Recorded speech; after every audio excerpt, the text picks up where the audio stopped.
तो बच्चों अब हम पढ़ेंगे कक्षा 10 का सामाजिक विज्ञान की किताब समकालीन भारत 2। उसका पहला चैप्टर है संसाधन एवं विकास। तो पहला टॉपिक है कि संसाधन, यानी संसाधन कहते हैं किसे? तो संसाधन कहते हैं बच्चों, संसाधन उसे कहते हैं कि हमारे पर्यावरण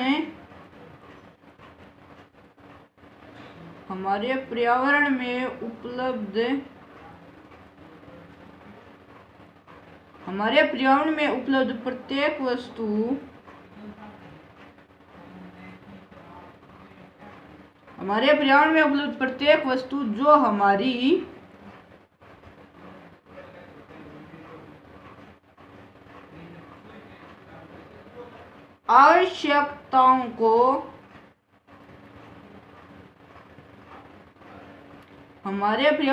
प्रत्येक वस्तु जो हमारी आवश्यकताओं को पूरा करने में प्रयुक्त की जाती है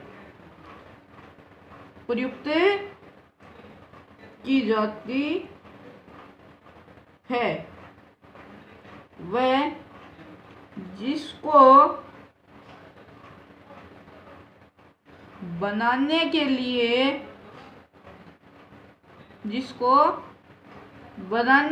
क्या उपलब्ध हो? जिसके बनाने के लिए प्रौद्योगिकी उपलब्ध हो,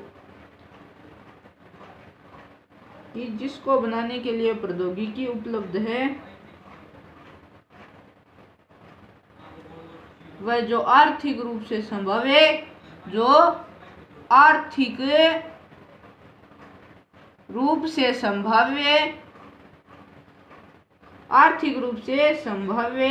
वह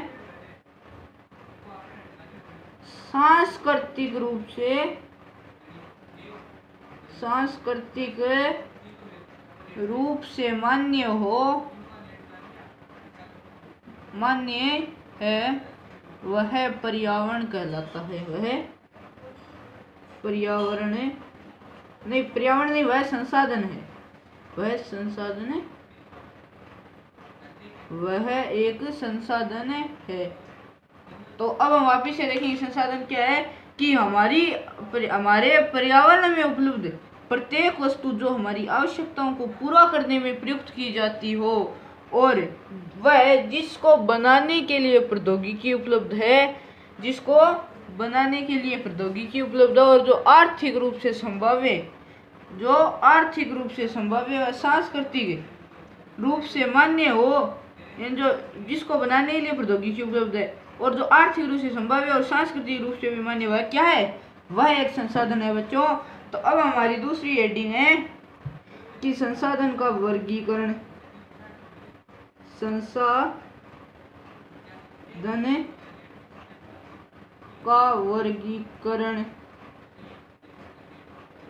तो संसाधन का वर्गीकरण क्या होता है? संसाधन का वर्गीकरण है कि पहले तो होता है, नंबर 1 तो आता है उत्पत्ति के आधार पर। नंबर 1 कौन सा होता है? नंबर 1 होता है उत्पत्ति के आधार पर। नंबर 2 होता है समाप्यता के आधार पर।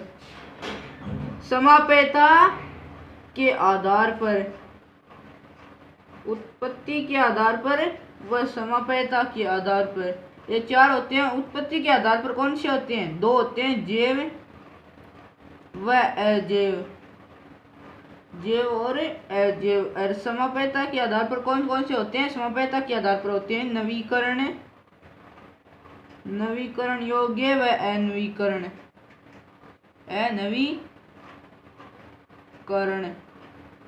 नवीकरण और अनवीकरण होते हैं कौन में? किसमें होते हैं वो? नवीकरण और अनवीकरण होते हैं समाप्यता के आधार पर, उत्पत्ति के आधार पर होते हैं जैव और अजैव। और फिर स्वामित्व के आधार पर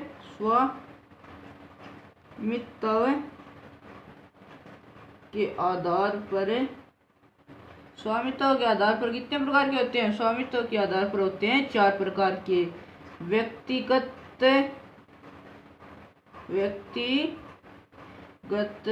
सामुदायिक, सामुदायिक, राष्ट्रीय और अंतर्राष्ट्रीय, राष्ट्रीय और अंतर्राष्ट्रीय, अंतर्राष्ट्रीय, व्यक्तिगत, सामुदायिक, राष्ट्रीय और अंतर्राष्ट्रीय, यानी ये 4 प्रकार के हैं। किसमें? स्वामित्व के आधार पर। फिर हम आगे चलते हैं। फिर हमारा आगे नंबर 4 पर कौन सा है? आगे हमारा 4 नंबर पर है विकास के सत्र के आधार पर, विकास के सत्र के आधार पर, विकास के सत्र के आधार पर। विकास के सत्र के आधार पर कितने प्रकार के होते हैं? विकास के सत्र के आधार पर भी 4 प्रकार के होते हैं। कौन कौन से? संभावी, विकसित, संभावी, विकसित, सचित कोश व भंडार, सचित कोश व भंडार। संभावी, विकसित, सचित कोश व भंडार, ये होते हैं 4 प्रकार के। किसमें? ये होते हैं 4 प्रकार के विकास के सत्र के आधार पर। उत्पत्ति के आधार पर देख लिया, संसाधन का वर्गीकरण हमने देख लिया। उत्पत्ति के आधार पर जैव राज्य, स्वामित्व के आधार पर नवीकरण और अनवीकरणीय हो गए, और स्वामित्व के आधार पर होते हैं व्यक्तिगत, सामुदायिक, राष्ट्रीय, अंतर्राष्ट्रीय। विकास के सत्र के आधार पर होते हैं संभावी, विकसित, सचित कोश, भंडार। तो अब हम नंबर 3 हेडिंग डाल देते हैं, उत्पत्ति, उत्पत्ति के आधार पर। तो उत्पत्ति के आधार पर पहला हम लिख लेते हैं। पहला हमारा कौन सा है? उत्पत्ति के आधार पर पहला है जैव। तो जैव के कौन कौन से हैं? जैव में आते हैं, यानी जैव किसे कहते हैं? तो जैव किसे कहते हैं?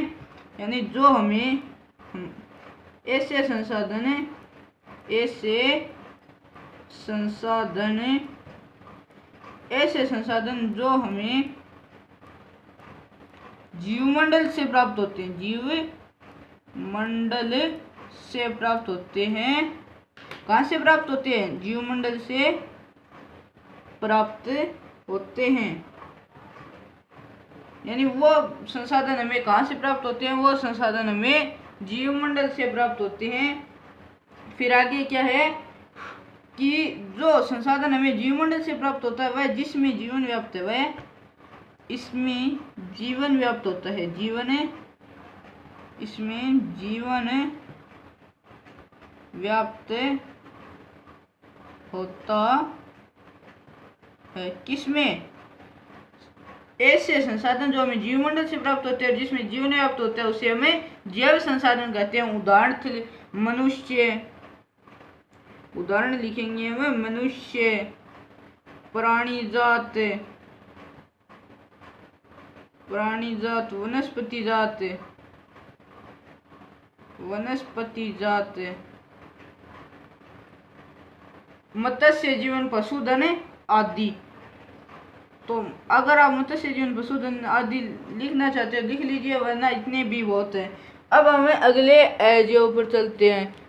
तो अजैव हमारा यहाँ पर हम लिख लेंगे नंबर 2 हेडिंग डाल लेते हैं, नंबर 2 अजैव। तो अजैव हमारे कौन से होते हैं? अजैव होते हैं ऐसे संसाधन,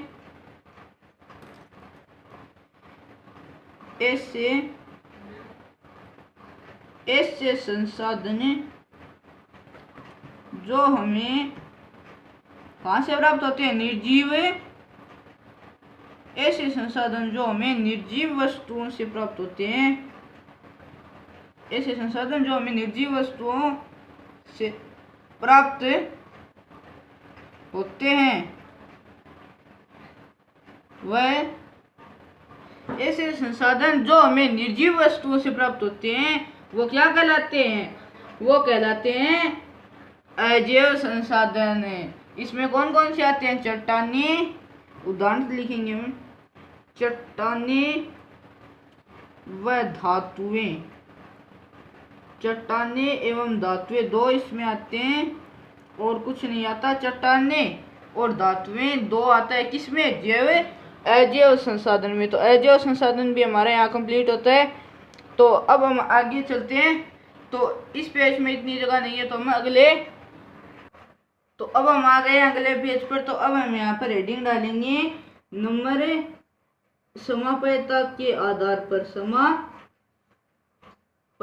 के आधार पर, समाप्यता के आधार पर, समाप्यता के आधार पर हमने कितने प्रकार से पढ़ा था? समाप्यता के आधार पर 2 प्रकार से होते हैं। कौन कौन से? पहला नवीकरण योग्य, नवीकरण योग्य, नवीकरण योग्य में कौन कौन से आते हैं वो अभी हम देखेंगे। और दूसरा हमारा नवीकरण योग्य। तो पहले हम नवीकरण योग्य की परिभाषा देख लेते हैं। तो इसकी परिभाषा है ऐसे संसाधन, ऐसे संसाधन जो हमें, ऐसे संसाधन जो हमें का, जिसे हमें भौतिक, रासायनिक व यांत्रिक, ऐसे संसाधन जिसे हमें भौतिक, रासायनिक व यांत्रिक प्रक्रियाओं, ऐसे संसाधन जिसे हम भौतिक, रासायनिक या यांत्रिक प्रक्रियाओं द्वारा पुनः निर्मित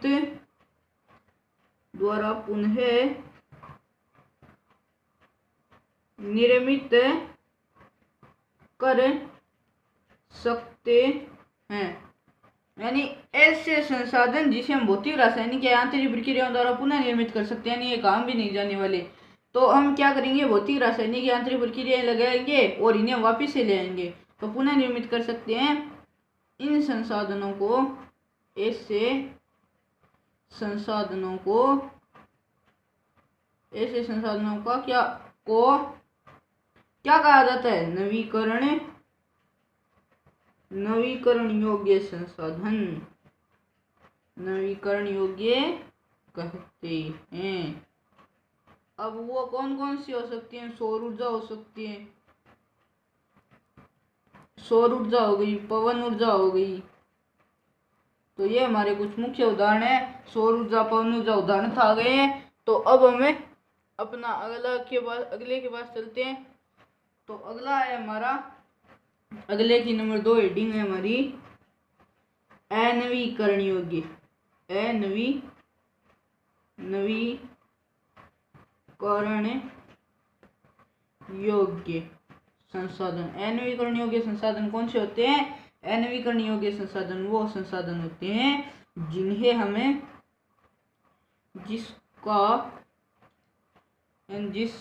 संसाधन का विकास होने में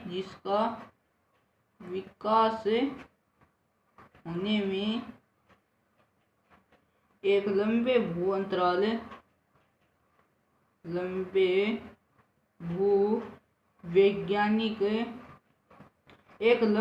भूवैज्ञानिक का क्या लगता है? वैज्ञानिक का समय लगता है। अब उदाहरण कौन सी चीजें हो सकती हैं? जैसे पेट्रोल हो गया। अब इनको बनने में कितने वर्ष लगते हैं? जैसे इनको बनने में लाखों वर्ष लग जाते हैं, बनने में लाखों वर्ष लग जाते हैं, इनको बनने में लाखों वर्ष लग जाते हैं। फिर हम आगे पढ़ेंगे, फिर से हम इसे पढ़ लेते हैं कि जिसका विकास होने में एक लंबे भूवैज्ञानिक का समय लगता हो, इनको बनने में लाखों वर्ष लग जाते हैं। इन्हें हम क्या कहते हैं? इन्हें हम कहते हैं अनवीकरण योग्य संसाधन। फिर इनके उदाहरण देख लेते हैं। इनके 2 उदाहरण हैं, जीवाश्म ईंधन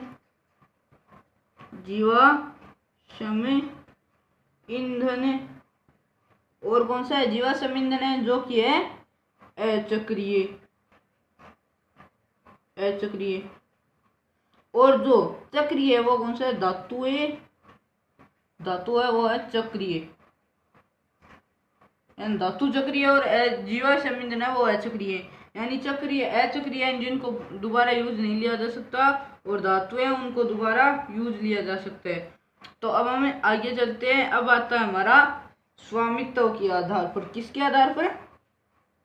स्वामित्व के आधार पर।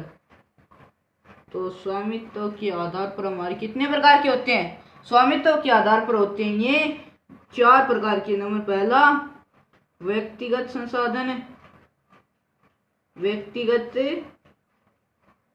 संसाधन, नंबर दूसरा वो बाद में पढ़ेंगे तब देख लेंगे, तो पहले हम ये आगे लिखते हैं कि व्यक्तिगत संसाधन कौन से संसाधन होते हैं कि कुछ लोगों के पास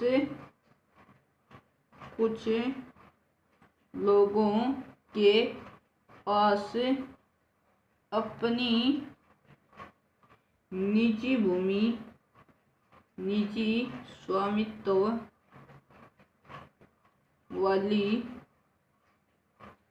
निजी स्वामित्व वाली भूमि होती है। कुछ लोगों के पास अपनी निजी स्वामित्व यानी खुद की भूमि होती है। फिर हम दूसरा लिखेंगे, हेडिंग नहीं लगानी है, सीधा ही लिखते जाना है आपको कि कुछ लोगों के पास तो अपनी निजी स्वामित्व वाली भूमि होती है, लेकिन कुछ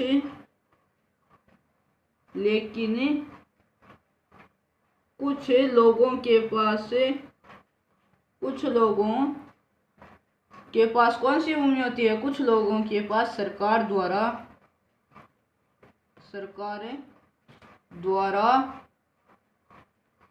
आवंटित भूमि होती है। कुछ लोगों के पास से सरकार द्वारा आवंटित भूमि होती है। कुछ लोगों के पास सरकार द्वारा आवंटित भूमि होती है व कुछ लोगों के पास से अपनी निजी स्वामित्व वाली भूमि होती है। तो यहीं पर हमारा ये व्यक्तिगत संसाधन भी खत्म होता है। तो अब हम थोड़ा आगे ले लेते हैं। आगे हम लिखते हैं नंबर 2। फिर ये हमारा कौन सा है? इन व्यक्तिगत संसाधन आ गया। व्यक्तिगत संसाधन के बाद मैंने आपको पहले ही बताया था कि व्यक्तिगत संसाधन के बाद आता है कौन सा संसाधन? व्यक्तिगत संसाधन। और उसके बाद व्यक्तिगत संसाधन के बाद सामुदायिक संसाधन।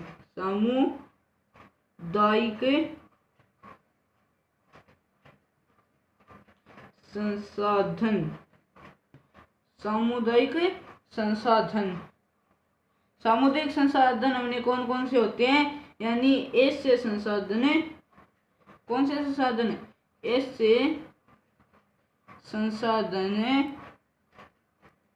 ऐसे संसाधन जो निजी व्यक्तियों के स्वामित्व में होते हैं। ऐसे संसाधन जो कस्बे या गांव के, ऐसे संसाधन जो गांव के सभी समुदाय के लोगों के लिए होते हैं। समुदाय के लोगों के लिए होते हैं। यानी ऐसे संसाधन होते हैं जो गांव या शहर के सभी समुदाय के लोगों के लिए उपलब्ध होते हैं। जैसे गांव में तो हो गया तालाब, यानी तालाब कोई एक व्यक्ति का नहीं होता, पूरे गांव का होता है, तालाब हो गया। और शहर में जाएंगे तो पार्क हो गया, पिकनिक स्थल हो गया। और गांव में शमशान भूमि भी होती है, शमशान भूमि भी होती है। तो ये हमारे अन्यथा उदाहरण है। तो अब हम उदाहरण अपने नंबर 3 पर चलते हैं। तो नंबर 3 हमारा कौन सा है? नंबर 3 है हमारा राष्ट्रीय संसाधन।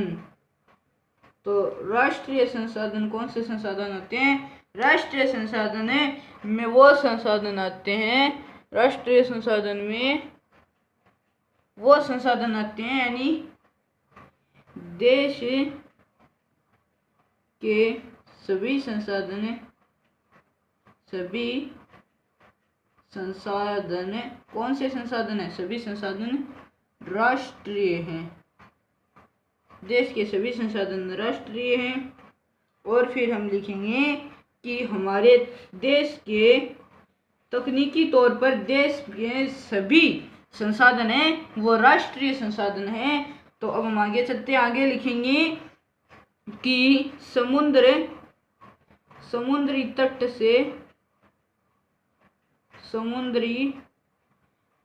से 12 समुद्री मील यानी कितने होते हैं, 12 समुद्री मील होते हैं 22.2 किलोमीटर, 22.2 किलोमीटर होते हैं कि कौन से 12 समुद्री मील। तो 12 समुद्री मील तो तक सारे संसाधन होते हैं, तक सारे संसाधन राष्ट्रीय हैं, सारे संसाधन कौन से हैं, राष्ट्रीय हैं। फिर हम आगे लिखेंगे कि सरकार को यह कानूनी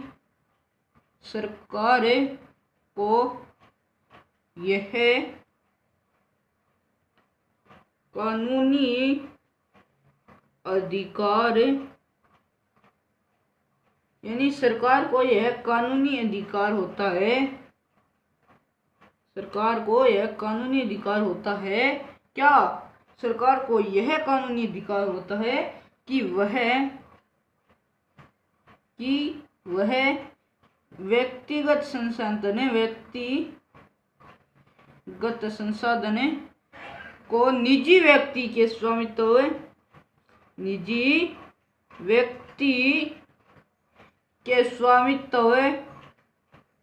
में ला सकती है, यानी कुछ लोगों के काम में आएगी तो वो चीज सरकार उसको वहां से हटा सकती है, या अपनी जमीन होती है वहां से रोड गुजरेगी तो सरकार उसके बदले हमको पैसे देगी और हम फिर वहां से रोड निकलने देंगे। ऐसे सीधे नहीं होता है कि बिना पैसे दिए वहां से रोड निकल जाए। तो अब हम आगे बढ़ते हैं, आगे है कि सरकार को यह निजी अधिकार है, कौन सा अधिकार है कि वह व्यक्तिगत संसाधन को निजी व्यक्तियों के स्वामित्व में ला सकती है। तो यहाँ पर हमारा राष्ट्रीय संसाधन भी खत्म होता है। तो अब हमें अगले पेज पर अंतर्राष्ट्रीय संसाधन, तो अभी हमने हेडिंग डाल लिया अंतर्राष्ट्रीय संसाधन। तो अब हम देखेंगे अंतर्राष्ट्रीय संसाधन में क्या आता है। तो अंतर्राष्ट्रीय संसाधन है इन संसाधनों को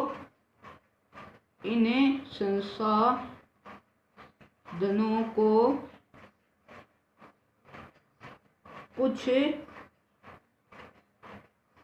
अंतर्राष्ट्रीय संस्थाएं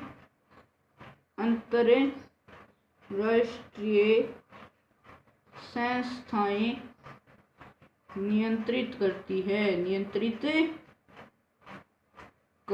है। किसको नियंत्रित करती है? अंतर्राष्ट्रीय संसाधन को कुछ अंतर्राष्ट्रीय संस्थाएं नियंत्रित करती है। फिर हम आगे क्या देखेंगे कि अंतर्राष्ट्रीय संसाधन होता क्या है, यानी 200 समुद्री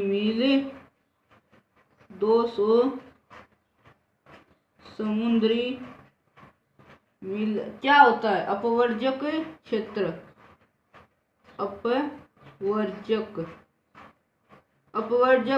क्षेत्र आता है, यानी 200 समुद्री मील के बाद अपवर्जक क्षेत्र आता है, यानी 200 समुद्री मील के बाद वहां पर किसी भी देश का अधिकार नहीं होता है, यानी समुद्र महासागरों या समुद्रों में किसी भी देश के तट से लेकर 200 समुद्री मील तक किसी का भी अधिकार नहीं होता है। और फिर हम आगे देखेंगे कि यहाँ पर तो किसी के देश का अधिकार तो नहीं होता है, पर भारत है हमारा, उसका किस पर अधिकार है? भारत है उसका हिंद महासागर में 200 समुद्री मील तक मैग्नीज ग्रंथियों को निकालने का स्वातंत्र को वह निकालता है। फिर आप हमें यह बता सकते हैं कि यह क्यों होता है। अगर आपको कुछ समझ में ना आए तो कमेंट करें वीडियो को। अब हम आगे चलते हैं। तो अब हमने लिख लिया है, हेडिंग डाल लिया विकास के स्तर के आधार पर। तो विकास के स्तर के आधार पर कौन से होते हैं? विकास के स्तर के आधार पर नंबर 1 लिख देते हैं हमें संभावी संसाधन। तो संभावी संसाधन कौन से संसाधन होते हैं? संभावी संसाधन ये वो संसाधन है, हम लिखेंगे ये वे संसाधन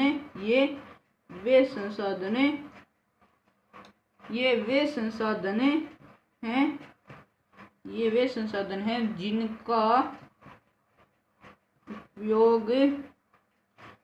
उपयोग है, परंतु उनका सही ढंग से, यानी जो किसी प्रदेश में विद्यमान तो है परंतु उनका सही ढंग से उपयोग नहीं हो रहा है, सही ढंग से उपयोग नहीं हो रहा है। क्या नहीं हो रहा है? सही ढंग से उपयोग नहीं हो रहा है। तो अब हम आगे क्या देखेंगे कि इनका सही ढंग से उपयोग नहीं हो रहा है। तो इसका एक मुख्य उदाहरण है कि राजस्थान व गुजरात में क्या है, राजस्थान में गुजरात में सौर ऊर्जा व पवन ऊर्जा मुख्य स्रोत है, परंतु यहाँ पर इनका इतनी अच्छी तरह से उपयोग नहीं किया जा रहा है कि इनसे इतनी बिजली नहीं बनवाई जा रही। तो यह हमारा संभावी संसाधन था। अब हम अगली हेडिंग डालेंगे नंबर 2, कौन सी? संभावी।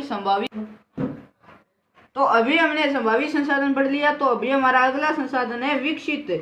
तो विकसित संसाधन कौन से संसाधन होते हैं? विकसित संसाधन में वो संसाधन आते हैं, कौन से संसाधन है, यानी ये इन संसाधनों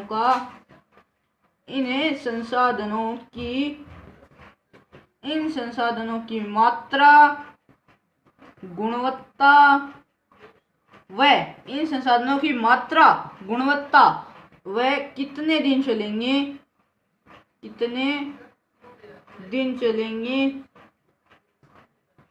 सभी पता लगा लिया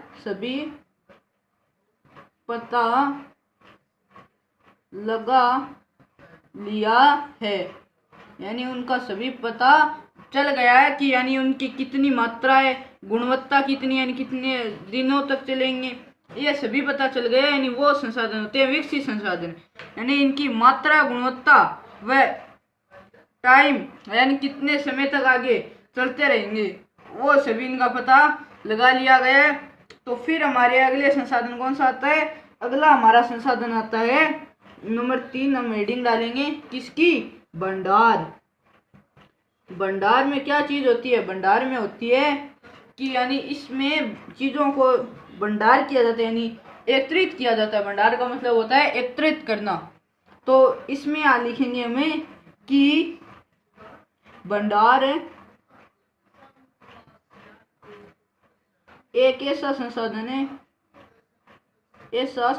है, भंडार ऐसा संसाधन है। क्या लिखेंगे फिर?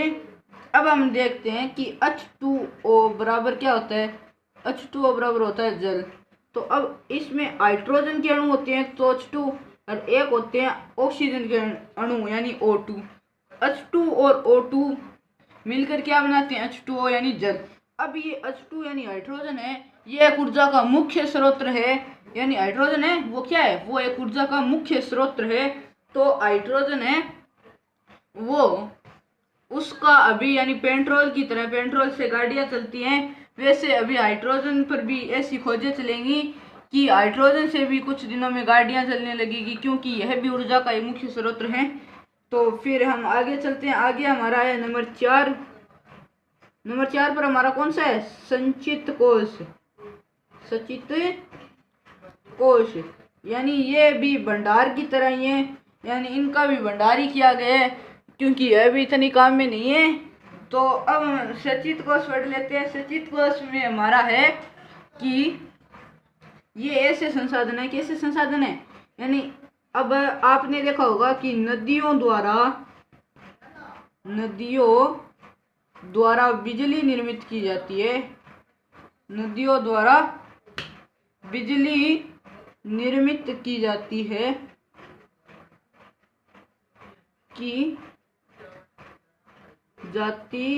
नदियों द्वारा क्या निर्मित की जाती है? नदियों द्वारा बिजली निर्मित की जाती है। और फिर क्या होता है? नदियों द्वारा बिजली निर्मित की जाती है। तो ये हमारे सभी के पास तो नहीं है, यानी हर जगह तो नदियों के द्वारा बिजली नहीं बनाई जा सकती। तो ये कुछ जगह है, इसलिए इनका भी कुछ भंडार है, यानी इनको भी थोड़े दिन बाद लाया जाएगा। यानी कुछ दिनों में नदियों में इस द्वारा सभी जगह पर बिजली निर्मित की जाने लगेगी। तो यह भी हमारी भंडार की तरह ही एक मुख्य है, तो आप इसको भी लिख लीजिए। तो अभी हमारी एक सारणी रह गई है तो बीच में, तो उसे मैं थोड़ा लिख लेता हूँ, फिर आपको दिखाते हैं। तो अभी हम अगले पेज पर आ गए। तो अभी हम देखेंगे क्या, संसाधन। तो संसाधन है, फिर ये संसाधन का वर्गीकरण दिया गया एक और। तो इसमें दो प्रकार दिए गए हैं संसाधन के, कौन कौन से। एक तो दिया गया है प्राकृतिक, एक संसाधन का प्राकृतिक और एक मानवीय। एक तो प्राकृतिक दिया गया और एक मानवीय दिया गया है। प्राकृतिक में दो हैं, नवीकरण और अनवीकरण योग्य। यानी जो हमने पढ़े थे समपयता के आधार पर, वो है प्राकृतिक में नवीकरण और अनवीकरण योग्य। नवीकरण व अनवीकरण। और फिर अनवीकरण में तो इतना नहीं है, फिर नवीकरण में है। पहले हम नवीकरण में लिख लेते हैं। तो नवीकरण में है सतत अथवा प्रवाह है,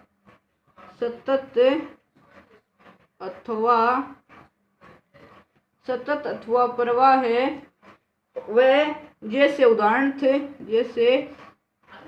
जैसे में क्या है, पवन व जल, पवन और जल, पवन और क्या है, जल। यानी ये सतत प्रवाह में आते हैं, सतत अथवा प्रवाह में पवन और जल। और दूसरा है हमारा इसमें भी जैव। यानी पहला तो हो गया सतत अथवा प्रवाह जैसे पवन व जल, और दूसरा हो गया हमारा जैव। तो जैव में दो प्रकार के होते हैं, ये तो यहाँ पर खत्म होता है। फिर जैव में भी दो प्रकार हैं। जैव में दो प्रकार कौन कौन से हैं। जैव में एक पहला तो है प्राकृतिक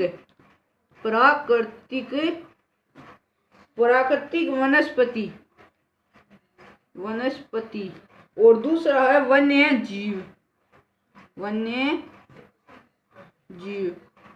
और फिर अनवीकरण में है, अनवीकरण में पहला तो है पुनः चक्रीय।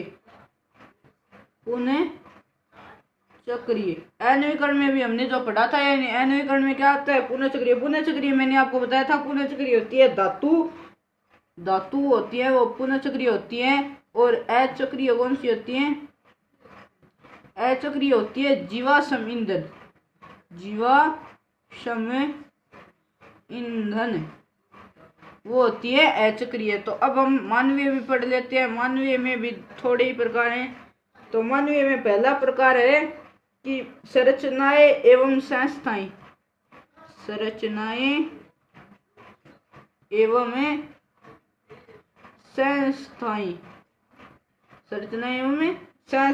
और दूसरा है मात्रा एवं गुणवत्ता।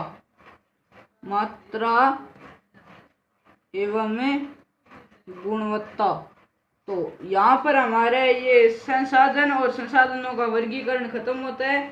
तो अगले में हम आगे पढ़ेंगे। तो यहाँ पर आपको यह अगर अच्छी तरह से नहीं दिखाई दे रहा है तो इसकी आपको फोटो भी दिख जाएगी। तो अब हमें चलते हैं। Thank you so much for watching.